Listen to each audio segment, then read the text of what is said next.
થાનમાં ખનન માફિયા ઉપર ત્રાટકેલું તંત્ર. જામવાળી અને તરણેતરમાં દોડા ₹60 લાખનો મુદ્દામાલ જપ્ત. થાન તાલુકામાં ગેરકાયદેસર ખનન પ્રવૃત્તિઓને ડામવા માટે વહીવટીતંત્ર દ્વારા લાલાંક કરવામાં આવી છે. પ્રાંત અધિકારી શ્રી H.T. મકવાણાના માર્ગદર્શન હેઠળ થાન મામલતદાર ટીમે ગત રાત્રિ અને વહેલી સવારે અલગ અલગ સ્થળોએ દરોડા પાડી અંદાજે ₹60 લાખની કિંમતની મશીનરી જપ્ત કરી છે.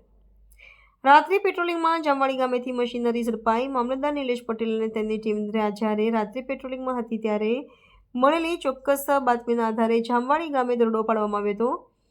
આ કાર્યવાહી દરમિયાન ગેરકાયદેસર ખનન સ્થળ પરથી નીચે મુજબના સાધનો જપ્ત કરવામાં આવ્યા હતા: 2 ટ્રેક્ટર, 1 જનરેટર, 1 કમ્પ્રેસર.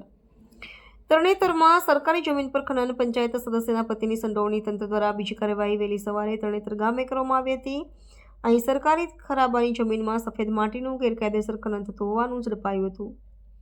તપાસમાં બહાર આવ્યું છે કે આ ખનન તરણેતર ગ્રામ પંચાયતના સદસ્યના પતિ વાઘાભાઈ વાલજીભાઈ સારદિયા દ્વારા કરવામાં આવી રહ્યું હતું.